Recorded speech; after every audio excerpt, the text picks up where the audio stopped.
どうもこんにちは、ロックンクローラーズです。週刊 RC クローラーなんですけれども、結構ね、時間空いちゃいましたね。前回3月11日にですね、公開しているので、それからもうね、2週間以上経っちゃいましたね。3週間ぐらい経つのかな。ってことで、ちょっとね、今回はね、本当に抜粋をしてやっていこうと思います。前回はね、この18分の1スケールのアセントが出たよって話なんですけれども、ちょっと飛ばしてですね、その次にレッドキャットから何が出たかっていうと、実はこれなんですね。5分の1スケールのですね、モンスタートラックが出ました。5分の1のでっかいやつ、XMAX みたいな感じかな、トラクサスの。で、金額もですね、これ意外と高いんですよ。859ですね。レッドキャットでこの金額はね、ほんとね、大高いと思うんですが、やはりサイズ感とかね、その辺考えるとですね、仕方ないのかな。10キロ、オイルベース495ですからね。完全にこれ XMAX の対抗馬という感じだと思いますが、僕的にはですね、これ、ボディ、こっちの方が好きかな、XMAX よりね。それで、こういう、いろいろあるんですけれども、トラクサスからね、MAX のスラッシュ、さっきのね、これはかっこいい。このスラッシュシリーズって、いろいろあるんですよね。トラクサス。こんだけあるんですよ。これ。ちょっと調べたんですけどね、10種類ぐらいあって、キットも含めるとね、あってですね、サイズもですね、ほぼ10分の1なんですけれども、2WD、4WD というものがあったりとかしてですね、エンジン仕様とかもあって、そしてですね、MAX スラッシュっていうこの MAX の称号が与えられたスラッシュが登場しています。これはね、でかい、こういうサイズ表記とかもあるんですけれども、トラクサスのね、UDR、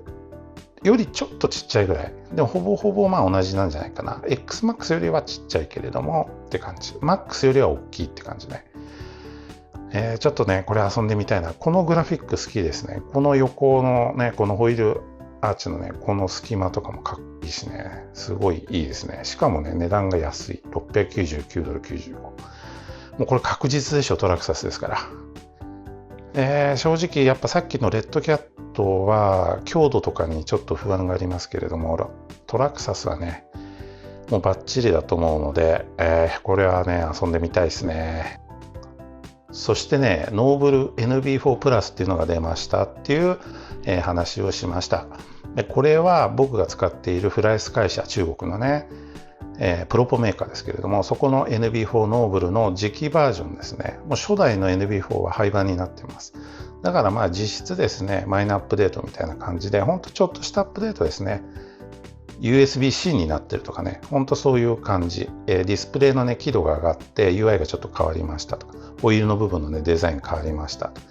あと、このバッテリーのね、中、これがね、今まで取り外せなかったんですけど、これ18650だと思うんですけれども、これがね、交換できるようになったよってことで、この下にもバッテリーついてるんでね、かなりね、バッテリー容量がね、あると思うんですけれども、あとヘッドトラッキングモードとかね、そういうものがあったりとか、あんま使わない機能ですね。で、これはやっぱりね、ここ今見えないけど、技的があるんで、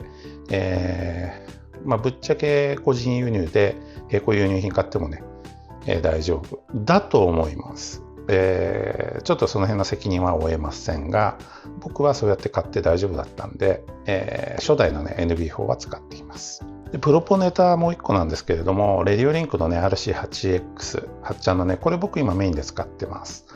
受信機は安いんでね、やっぱいっぱいマシン持ってるとね、こっちの方がね、いいんですよ。でもただアップデート系、ソフトウェア系がちょっとね、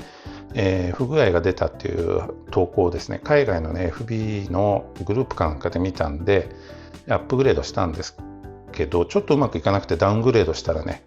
こんなねさっきみたいなねやばい画面になってしまって、でいろいろやってるうちにですね、元に戻すことできたんですけれども、ちょっと注意してくださいねっていう注意喚起です。ダウングレードはね基本やっぱしない方がいいですね。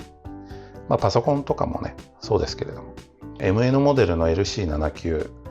これがですね、12分の1スケールなんですけれども、なんかかっこいいっすね。で、持ってるからだからですね、これ聞いたんですけど、ボディこれ塗装してあるそうです。成型色じゃないみたいなんで、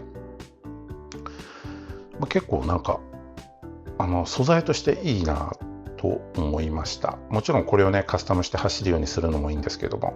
しかもねこれ7600円ですからね。7064円か、今この時の金額だとね。ちょっと欲しい。他のシャーシとかに乗せ替えるようにもいいなとかも思うんだけど、ちょっとサイズがね、合うかは分かんないですけれども、これいいんじゃないですかね。ランクル好きの方、ほら、こんな感じですよ。ただ、技的はこれ絶対ないかな、きっと。その辺はね、うまくやってくださいって感じです。中身これだもんね。これはね、走る走らないで言ったら走らないですよね。ただ、あえてこれを楽しむっていうね、そういうね、マニアの楽しみ方もあるんでね、別にディスってるわけじゃないです。あとね、いっぱいあるんでちょっとあれなんですけど、G-FORCE のね、充電器ですよね。こういうのがいいなとか、やっぱ充電器僕ね、GML46 なんだっけ、なんとかってやつずっと使ってて、新しいの欲しいなとか思ってるんですよね。この2台同時にできるやつとかね。あとこっちは、これはAGG トラスペットとかっていう謎メーカーの、フォーランナーのね、ラジコン。これ結構意外とよくできてるんで、アリエクかなんかで売ってたのかな。紹介しました。あと、TRX4 のね、電源管理ができる GRC のパーツとかもね、つけてみたっていう話とかですね。あと、ビルド情報。それから FMS のね、FJ40 のサスペンション交換した時のね、動画も公開しましたよっていうのもありますが、次はこれですかね。OBL ホビーさんがですね、なんと RC4 ウィルドライブの日本代理店になったという話です。OBL ホビーさんはね、クロス RC とかもそうですけれども、日本のですね、代理店、いろんな代理店の形式があるんでね、販売代理店とかね、あるんですけれども、ちゃんとですね、RC4 ウィルドライブのホームページにですね、OBL ホビーっていうふうにですね、ちゃんと載りました。過去にですね、おそらく RC4 ウィルドライブは日本に何か代理店とかあったのかな、ちょっと僕はわからないですけど、きっとあったような気もします。そういう話聞いたことあるんですよね。ただし最近はなくてですね、こういうふうにですね、RC4 ウィルドライブのですね、各 RTR とかパーツがですね、もうすでにこれ入荷して販売を、在庫品ですからね。やっぱ在庫を持ってないと、これは代理店でなんで当たり前なんですけれども、在庫販売をしているっていうところがやっぱ OBL ホビーのすごいところだと僕は思います。もちろんね、ものすごい大量にね、全車種があるってわけではまだないですが、今後ですね、基本的にいろんな、ラインナップありますけれども、抑えてくれるんじゃないかなと思います。こういうパーツとかもね、入ってますよね。非常にですね、今後の OBL ホビーさんにも注目していきたいと思います。あとはですね、ちょっとこれも記事になって説明しますが、オーバードライブギアの話とかですね、スタンド 3D プリンターでね作ったよで、スタンドって結構奥深くて、スタンドによってマシンによって合う合わないってあるんですよね。スキットの形とかね、アクスルの形でね、そういう話をしていたりとかですね、46万円のですね、フルメタルのウニモグですね。しかもこれ最近のモグなんですよね。かっこいいですね。そして FMS のね、FCX10、これもですね、Amazon で発売開始されてましたね。そしてまたプロポだね。プロポの話多いね、今回ね。実はこれ、ダンボ RC の10ちゃんの DTF350。これがですね、わかりますよ、これディスプレイついてるんですよね。結構ハイスペックなプロポっぽいでしょ。でもこれね、1万円ぐらいで買えちゃうんですよ。しかも10チャンネルがね、受信機もついてね、1万2000円か。でもこれは受信機が多分2つとかついてて、LED とかもついてるコンボだね。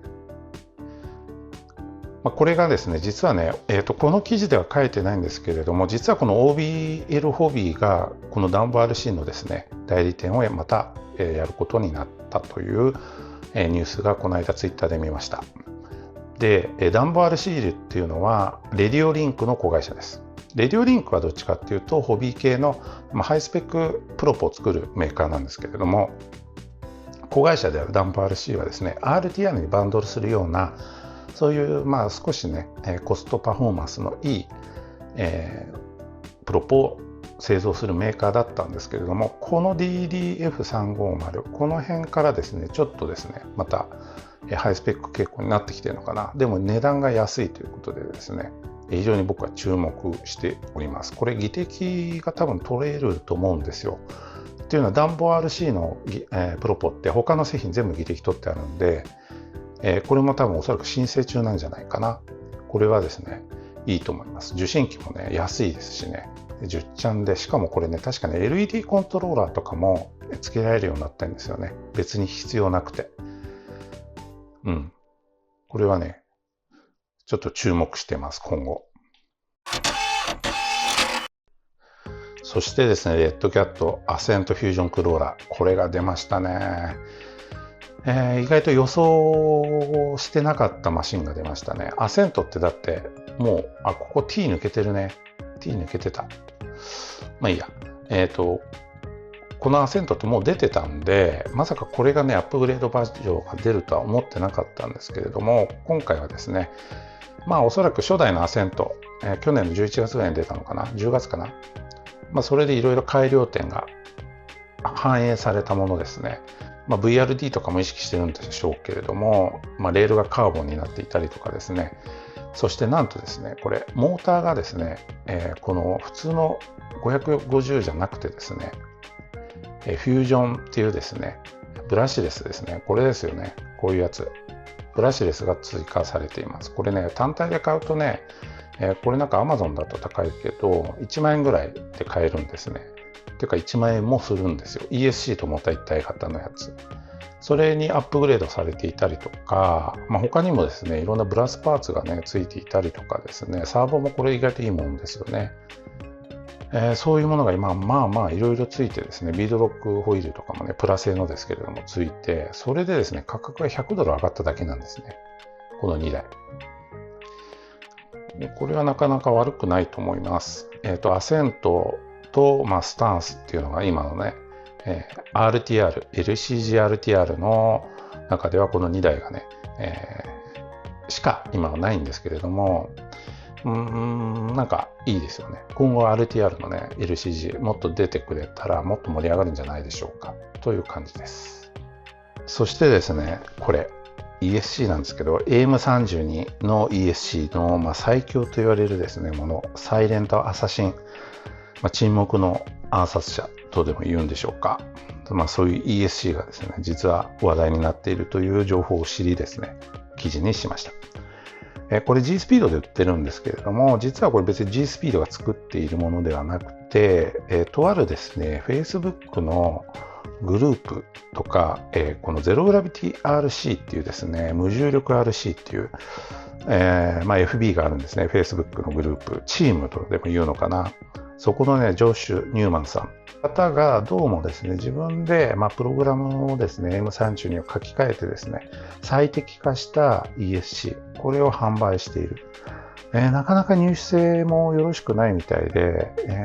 ほとんどですね、市場に出回らないんじゃないですかね。ただ、G スピードでは売っていて、24,500円と、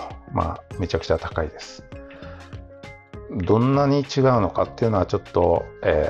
わからないですが、気にはなりますよね。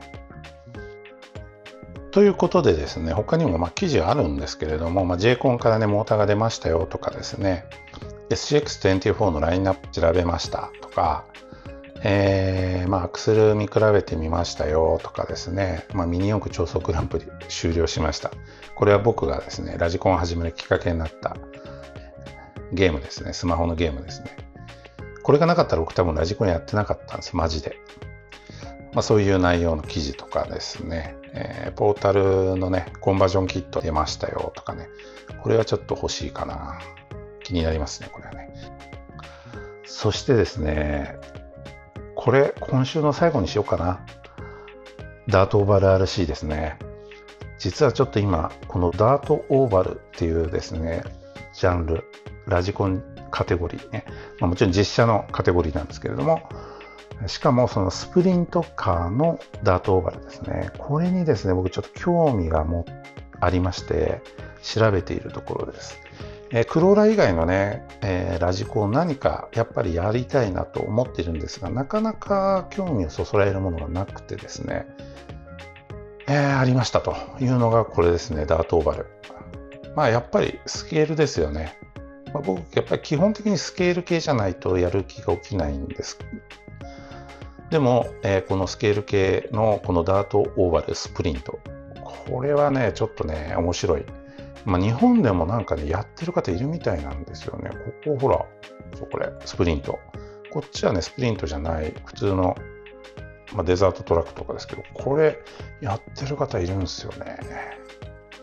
昔からきっとこれはたしなまれてる方いると思うんですよね。なんで、もしかしたら今更ダートオーバルスプリントみたいな感じなのかもしれないんですが、ちょっと今調査を続けていてですね、ベースになるシャーシは何なのか、ダートオーバル系のですねシャーシメーカーとかもあるんですけれど、基本はバギーシャーシみたいですね。アソシとかロシとかあの辺のバギーシャーシとかスラッシュとかね、トラクサスのあの辺使って上のボディをこうケージ作ってね、スプリントのレギュレーションに合うようにするみたいなのが主流っぽいですね。またねこの辺の情報は追って紹介していこうと思います。ということで、今週はこんな感じですかね。長くなりました。そろそろ春でね、僕もね、ラジコン活動、しようかな。あとですね、皆さん覚えていらっしゃるでしょうか。デンジイエローさんってね、いましたよね。デンジイエローさんね、ラジコンそろそろ復活しそうな気配がありますので、ブログの方とかね、もしくは動画の方とかでね、デンジイエローさん、登場してくれるかもしれないんで、お楽しみにしていただければと思います。それではまた次回。さようなら。